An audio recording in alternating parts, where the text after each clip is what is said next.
Mesdames et messieurs, nous avons le privilège de recevoir aujourd'hui comme invité sur la Web TV de l'Université d'Abomey-Calavi un leader. Pas n'importe lequel comme cela se répète au coin de rue, mais un des plus offensifs dans la dynamique du développement des technologies de l'information et de la communication en Afrique. Le docteur Alain Kapochichi, président du groupe CERCO, expert et maître assistant des universités du CAMES. Il nous a fait l'honneur de nous accorder quelques minutes de son calendrier assez chargé. Avec lui, nous parlerons notamment du rôle du leader africain, de ses propres expériences, de l'utilité pour l'Afrique et donc pour le Bénin d'investir énormément dans le numérique et de la possibilité d'une collaboration entre le groupe CERCO et l'Université d'Abomey-Calavi. Docteur Alain Kapochichi, merci d'accepter échanger avec l'équipe du Web TV de l'UAC. Merci, c'est un grand plaisir pour moi. Je voulais saluer tous les téléspectateurs et dire combien de fois je suis heureux de partager cette expérience avec la Web TV. Je voulais féliciter l'université pour cette initiative. C'est un honneur pour nous de vous avoir dans nos locaux. Vos titres annoncés sont-ils au complet ou les dieux ne nous ont pas révélé tous les secrets? Non, je pense que quand on parle effectivement donc de l'université, je tiens à remercier le recteur de l'université d'Abomey-Calavi qui m'a donné l'occasion donc de me présenter au CAMES pour être maître assistant aujourd'hui. Donc je suis très heureux de cette collaboration qui existe aujourd'hui entre les établissements privés de l'enseignement supérieur et l'université. Le recteur a joué un grand rôle. Alors, dites-nous, déjà en classe de terminale, je voulais toucher le monde. Ce sont vos propos. Aujourd'hui, vous n'êtes plus en terminale. Avez-vous touché le monde? Et c'est quoi toucher le monde pour vous? Toucher le monde, c'est ne pas en fait se limiter à son petit monde. C'est-à-dire que, vous savez, il y a le territoire et puis il y a la carte que nous avons dans la tête. Et c'est important en fait que nous puissions, tout en entrevoyant quelque chose de plus grand, que dans notre tête, nous ayons notre carte du monde. Et je crois bien que toucher le monde aussi, pour moi, c'est que lorsque je travaillais, en tout cas que je voulais créer mon entreprise, je voulais qu'elle soit utile pour le monde entier, non pour une communauté, pour un quartier, etc. Et tout.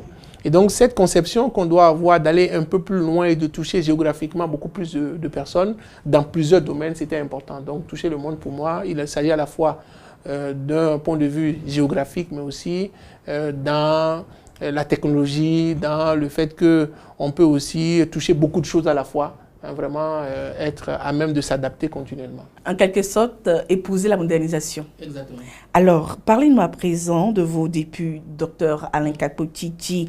Comment un fils de commerçant a-t-il pu créer son entreprise déjà à 20 ans? Voilà, donc je pense qu'une entreprise, on l'a créée simplement parce qu'on a des problèmes qu'on a observés et on a su saisir des opportunités et traduit donc les problèmes qu'on a observés en termes de solutions qu'on apporte, en termes de produits, de services qu'on apporte. Et je crois que effectivement, donc, lorsque j'étais en classe de terminale, j'avais observé que beaucoup de jeunes, beaucoup d'élèves, j'allais dire, en fait, qui avaient leur certificat d'études primaires, qui ne pouvaient pas aller au collège parce qu'ils n'avaient pas assez de place dans les collèges publics, mais qui n'avaient pas non plus beaucoup d'argent pour aller dans les écoles privées qui étaient assez chères. Donc, j'ai voulu résoudre un problème, donc le problème lié en fait aux élèves admis non classés, en leur donnant la possibilité d'intégrer l'école CERCO. À l'époque, je n'avais pas d'argent, mais j'ai pu, et c'est ce que j'enseigne aussi aux jeunes, c'est de dire que l'argent n'a pas d'idée, seules les idées font de l'argent. Une bonne idée, un bon problème qu'on a diagnostiqué, une bonne organisation peut vous permettre de mobiliser les ressources pour se faire. Les bonnes connaissances aussi. Hein, il faut, et autour de nous, on a toujours, vous savez, le monde, quand vous observez bien le monde, dans n'importe quelle partie de notre monde, vous avez toujours des gens qui arrivent à faire des choses. Donc, dans notre environnement, on a toujours quelqu'un qui peut faire quelque chose. Et donc, on a toutes les ressources, exactement, on a toutes les ressources autour de nous. Il faut juste, en tant qu'entrepreneur, savoir les identifier pour convertir en fait ces ressources en produits, en services, en mobilisant tout le monde pour adhérer à votre vision. Prendre exemple sur quelqu'un ou sur quelque chose. Exactement. Et je crois que dans mon cas, ça a été ça. J'ai démarré, effectivement, et j'ai observé que, bon, il y avait ces problèmes-là qu'on devrait résoudre. Mais une fois que l'unité de production est mise en place, il faut après, en tant qu'entrepreneur, l'entretenir. Il faut vraiment s'investir pour qu'elle se développe. Et c'est là, en fait, où beaucoup, effectivement, s'arrêtent en si peu de temps. Aujourd'hui, le groupe Serco, ça va faire 18 ans. Donc, j'avais 20 ans quand j'avais mis ça en place. Et je suis très heureux que chaque jour, effectivement, dans le travail, mais aussi dans la remise en cause permanente, nous arrivons, en fait, à développer cette entité. Vous évoluez continuellement. Vous êtes sur ce plateau en qualité de leader africain. Et déjà, à 20 ans, vous avez créé votre entreprise. Signalons qu'aujourd'hui, à 20 ans, il y a des jeunes, que ce soit femmes ou hommes, qui sont toujours sous le couvert de leurs parents. Qu'avez-vous à dire à ces personnes-là? J'ai à leur dire, en fait, de cesser de pleurnicher, de cesser de se victimiser. Ce que je dis aux jeunes, en fait, beaucoup, d'abord, pensent qu'il faut avoir tous les diplômes avant de se lancer dans l'entrepreneuriat. C'est une erreur. C'est une erreur. Moi, j'ai fait ma première initiative, ma première très petite entreprise, j'avais 13 ans. Okay? Et beaucoup, en fait, à 13 ans, donc j'avais en fait mis en place un concours donc, du meilleur orateur. Okay, à l'époque où les jeunes devraient passer un concours, payer 300 francs CFA chacun pour gagner un vélo à 5 vitesses. Et je m'étais retrouvé à plus de 200 000 francs CFA qu'on pouvait gagner à travers une si petite initiative. Et ce que je veux dire aux jeunes, que leurs parents aient les moyens aujourd'hui ou pas, et qu'ils doivent pouvoir se dire quel problème je peux résoudre dans ma communauté. Et quand on dit ça comme ça peut se convertir en matière de vente de bonbons, de vente de glace, de vente de petites activités, parce que ça vous permet de construire votre personnalité, de construire votre idée d'entrepreneur, de construire votre idée de manager. Une identité. Exactement, une identité. Et beaucoup ne savent pas aujourd'hui également que lorsqu'ils ont l'argent, même pour payer sa scolarité, on peut diviser ça en 3. Okay, bien entendu, il faut la payer à la fin. Hein, mais on peut faire de petites activités. Okay, et commencer en fait à utiliser aux autres dans sa communauté. On peut ne même pas avoir d'argent et être un intermédiaire. Et ils ne le savent pas. Dès lors que j'ai vu qu'il y a des besoins, par exemple, en cas de recharge, au lieu de dire allez acheter à tel endroit, je peux l'acheter et servir d'intermédiaire et avoir ma petite commission. Donc, c'est important que les jeunes, dès qu'ils ont un certain âge, moi je peux dire que j'ai ma fille qui a 13 ans ou 14 ans, aujourd'hui elle fait des dessins dans sa classe et la dernière fois elle m'a dit qu'elle a gagné près de 30 000 francs quand il y avait eu, et quand quelqu'un veut faire, voilà, bonne fête maman, etc. et tout, ses camarades en fait lui demandent de lui faire des dessins. C'est une artiste déjà. C'est une artiste déjà. Et aujourd'hui, elle a près de 80 000 francs CFA, okay, comme dans sa petite caisse. Ses parents ont les moyens, mais ce n'est pas pour autant qu'elle ne doit pas se dire « je vais gagner ma propre vie ». Et je pense que nous, moi, quand j'étais tout petit, déjà à 5 ans, je suivais ma mère en fait au marché et elle me donnait mes petits ingrédients que je dois vendre, etc. Et tout. Et ça permet vraiment de culture dans le marché de Boycon, exactement. Et ça me donnait vraiment déjà la capacité de négociation avec les gens, le fait de planifier la vente, de faire un certain nombre de choses. Et le leader commence à se construire progressivement à partir de ces différentes étapes. C'est un apprentissage qu'il faut faire. Alors, le groupe Serco couvre actuellement combien de pays dans le monde? Le groupe Serco est dans 6 pays. On a commencé effectivement par le Bénin. Ensuite, on est allé au Mali, au Burkina, en Côte d'Ivoire, en France. Aujourd'hui, on est également en Chine. Donc, la Chine n'a pas l'université. La Chine a plutôt l'entité qui nous permet en fait de nous approvisionner sur le marché chinois de composants électroniques que nous analysons sur place avant d'expédier dans notre usine qui est en Côte d'Ivoire. Donc aujourd'hui, je pense que nous arrivons à une phase de maturité où nous avons aussi pensé que l'école, elle seule, ne suffit plus. Hein, je félicite le recteur qui a mis en place un incubateur aussi au niveau de l'université. L'école doit se réinventer et l'école doit savoir que nous n'avons pas un tissu économique qui est très développé chez nous, un tissu déjà très développé qui permet d'absorber les jeunes que nous sortons. Du coup, au niveau donc des universités, il faut même créer de la micro-industrie, de la micro... en tout cas, il faut vraiment arriver à construire dans la tête de nos jeunes la possibilité de créer de bout en bout une activité, mais aussi de pouvoir faire une transformation à grande échelle au niveau donc de nos universités. Et c'est pourquoi nous, on parle d'école, usine, incubateur. Il y a certains jeunes aujourd'hui qui, par exemple, quand ils ont la volonté de démarrer une activité porteuse, demain, ils changent d'activité, ils sont, disons, indécis sur ce qu'ils veulent faire, l'impact qu'ils veulent donner à ce qu'ils veulent faire. Alors, quels sont vos conseils? Mes conseils, d'abord, c'est que le jeune doit faire une introspection, ok, pour savoir d'abord ce qu'il aime faire. Genre, analyser le terrain. Analyser, d'abord lui-même, il va analyser lui-même et ensuite regarder le terrain. Parce que c'est important que je puisse gagner de l'argent, c'est vrai, mais que si je gagne mon argent en aimant ce que je fais, je serai plus heureux. Okay? Et c'est vraiment important que dans le positionnement qu'on doit avoir, dans la construction en fait, de son activité, qu'on puisse se regarder soi-même, s'évaluer dans ses forces, ses faiblesses, et ensuite se projeter dans l'organisation, dans l'environnement, pour voir comment peut s'opérer en fait cette symbiose entre moi, individu, et le groupe, ou bien l'environnement en fait, pour lequel je veux offrir des services. Et donc, les jeunes, pour moi, c'est pas qu'ils sont indécis, on peut tester beaucoup de choses. Mais l'idée, c'est toujours d'être constant envers soi-même, d'être fidèle envers soi-même et de pouvoir avoir certaines valeurs d'intégrité, de probité, de service à la communauté. C'est important, même si on gagne de l'argent, et de pouvoir construire quelque chose qui, sur le long terme, finira par être une grande entreprise. Vous savez, quand on échoue dans un projet, ça ne dépend pas uniquement de vous. Vous pouvez avoir un bon projet, avoir tout l'environnement. Je donne l'exemple, aujourd'hui, j'ai beaucoup investi en Côte d'Ivoire. S'il n'y a pas l'environnement social et politique favorable, il n'y a pas...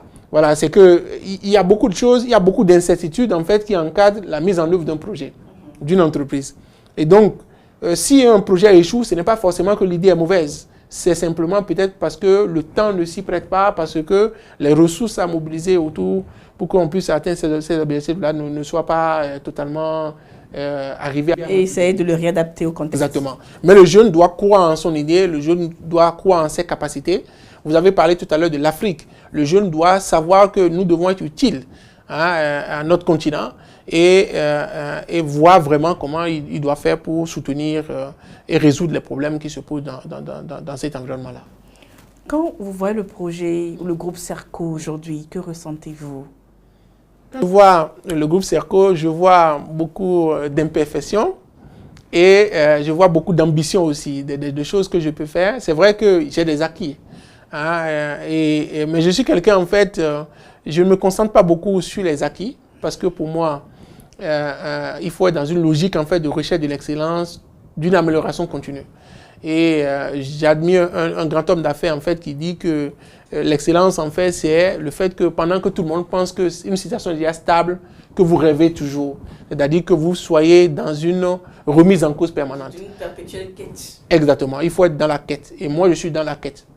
Quand j'ai passé mon doctorat, tout le monde dit « Ah bien, et tout, je veux être maître assistant, j'ai été maître assistant, je veux être prof. » Et c'est ça, en fait, ce qu'on doit rechercher. C'est le prochain challenge, c'est quoi? Exactement. Le prochain challenge, effectivement, donc, c'est de mettre en place un labo. On l'a déjà fait à l'Université Félix-Houphouët-Boigny.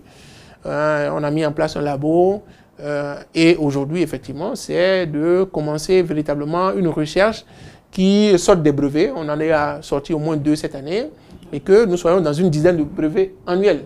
Et que la recherche, en fait, ne soit pas juste une recherche liée au titre, mais une recherche fondamentale qui sorte, par exemple, des ordinateurs, des bracelets USB, qui profitent à la communauté. Alors, le groupe Serco et l'UAC sont en partenariat depuis quelques années. Que peuvent espérer les étudiants de l'UAC à travers cette collaboration? Je pense que le recteur Brice Saint-Saëns a totalement compris qu'aujourd'hui, les challenges que nous avons en face de nous sont nombreux et il faut une collaboration, un partenariat. Et nous avons effectivement une convention avec l'Université d'Abomey-Calavi qui a plusieurs volets.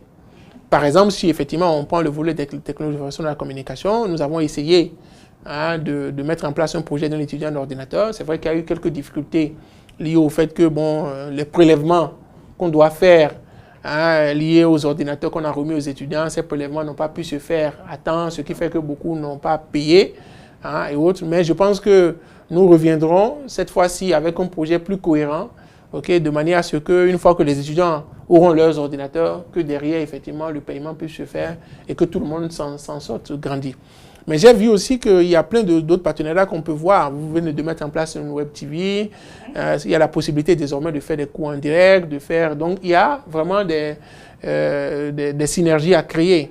Et dans ce sens-là, je pense que le recteur a été toujours disponible et j'ai été toujours admiratif en fait de sa capacité, de ses innovations. Un mot de fin? Mon mot de fin pour vous remercier et dire aux jeunes étudiants qui nous suivent et qui attendent juste d'avoir leur diplôme, je leur dis que le diplôme aujourd'hui n'est qu'un papier.